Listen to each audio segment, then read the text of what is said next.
Universidad del Cauca, Facultad de Ciencias Agrarias, Laboratorio 4, Biomoléculas. Los integrantes de este grupo son Lisbe Alejandra Imbachí, Julia Hernández, Hilary Alessandra Meneses Santana, Angie Tatiana Nacona y Steven Alejandro Sandoval.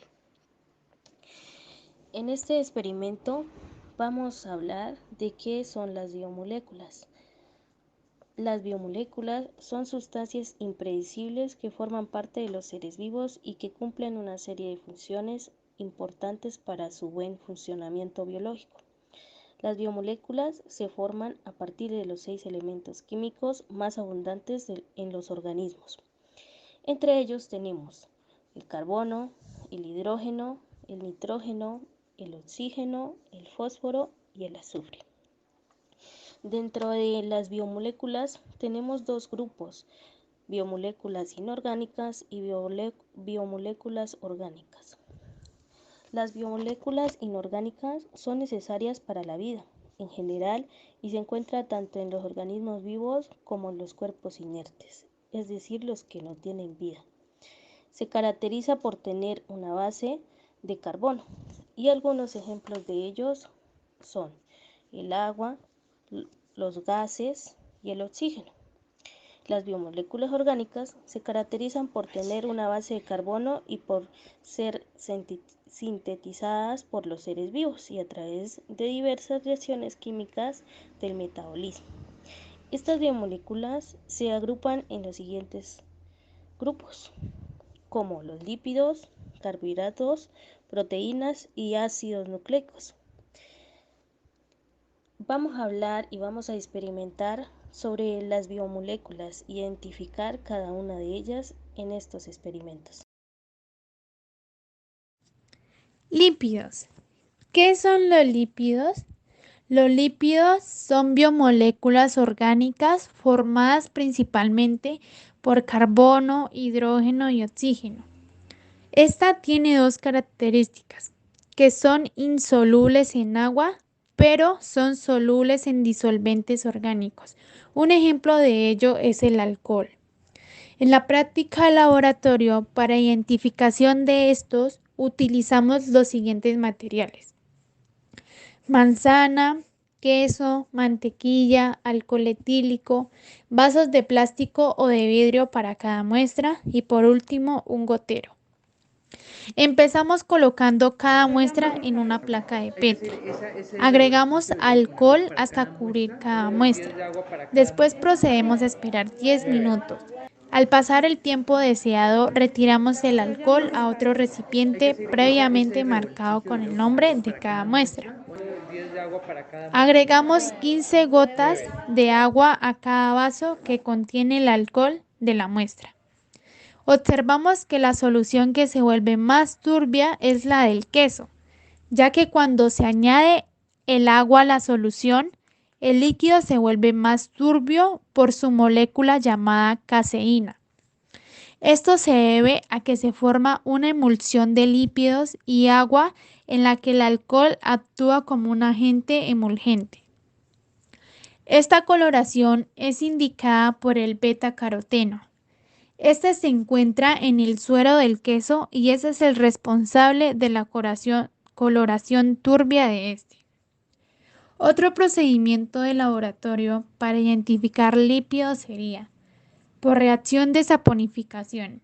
Este se puede identificar mediante la saponificación o formación de un jabón.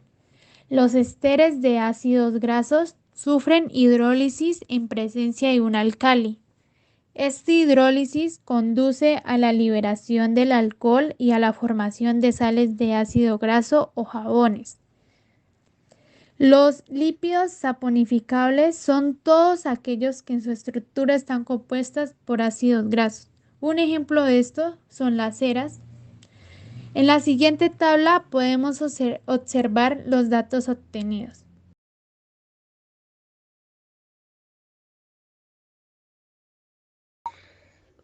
Los carbohidratos son la principal fuente de energía en el cuerpo.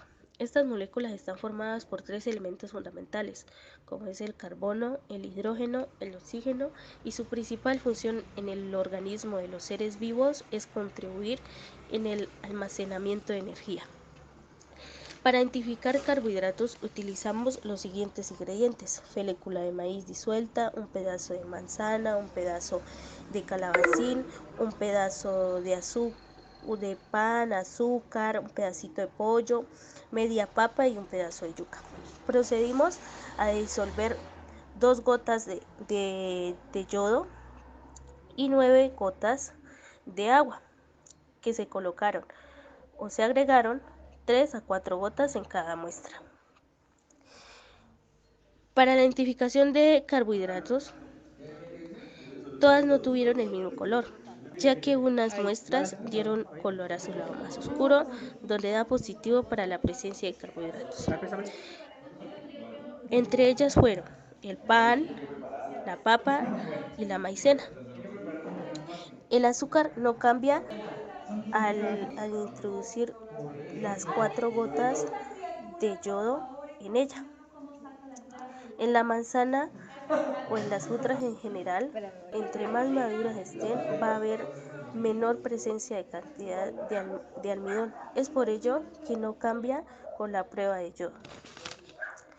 Otro reactivo que podemos utilizar para la identificación de carbohidratos es colorimetrías, que determinan los azúcares y se basan en una reacción específica de estos compuestos.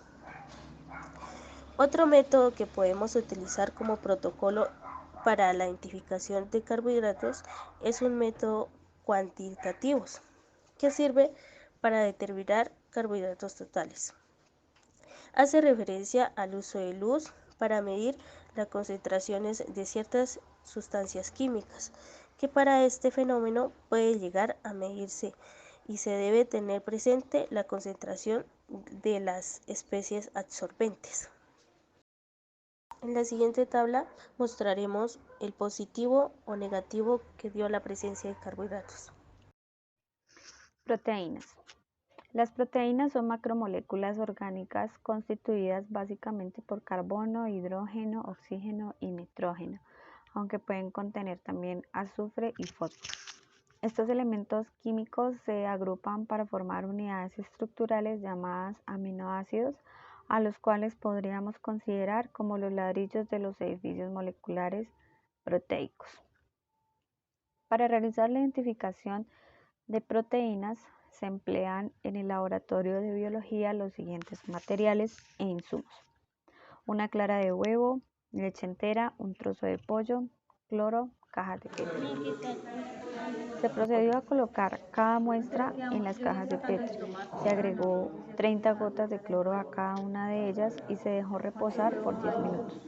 Pasado este tiempo se observó lo que sucedió con cada muestra. En el trozo de pollo aumentó la coloración a un amarillo intenso. En la clara de huevo se observó el color amarillo con menor intensidad. En la leche no se observó ninguna coloración amarilla. Lo que sí se puede apreciar es que el cloro no se mezcló con la leche. También se puede realizar la identificación de proteínas con el reactivo de Biuret. El reactivo de Biuret indica la presencia de proteínas, péptidos cortos y otros compuestos con 2 o más enlaces peptídicos en sustancias de composición desconocida. Está hecho de hidróxido potásico y sulfato cúprico, junto con tartrato de sodio y potasio. El reactivo cambia a violeta en presencia de proteínas y vira a rosa cuando se combina con polipéptidos de cadena corta. El hidróxido de potasio no participa en la reacción, pero proporciona el medio alcalino necesario para que tenga lugar. El procedimiento. Se toma un tubo de ensayo y se colocan 3 centímetros cúbicos de la clara del huevo. Se añaden 2 centímetros cúbicos de solución de hidróxido de sodio al 20%. Inmediatamente se agregan 4 a 5 gotas de solución de sulfato cúprico diluida al 1%. El resultado es que la mezcla se torna de color violeta, indicando la presencia de proteínas.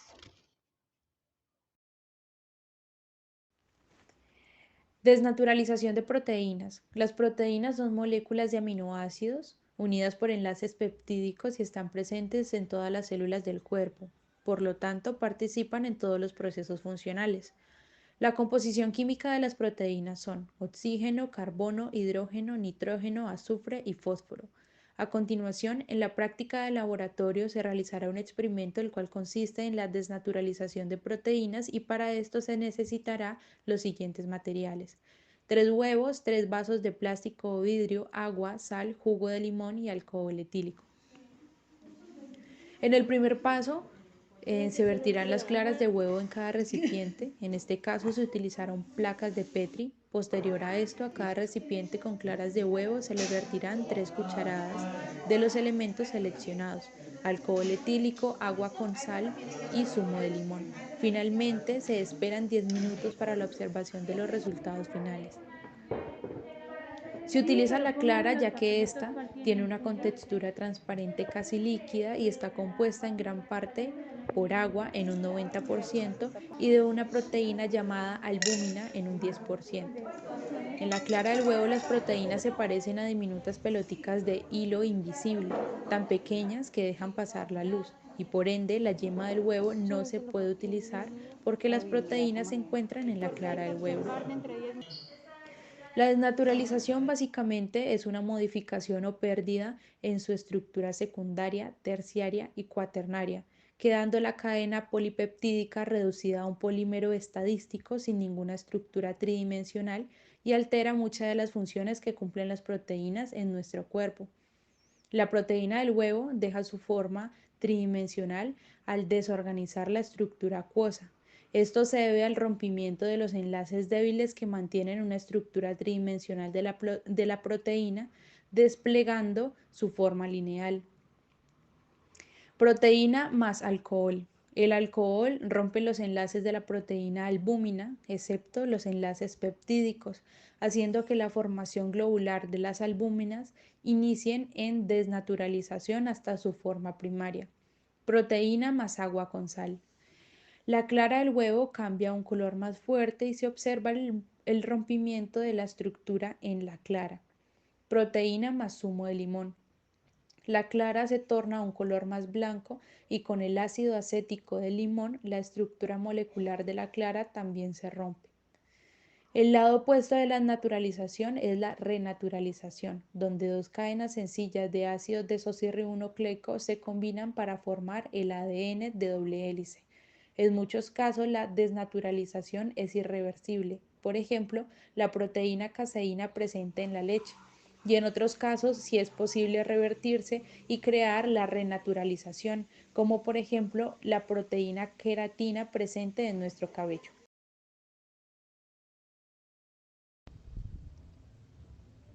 Ácidos nucleicos. Los ácidos nucleicos son macromoléculas constituidas por nucleótidos.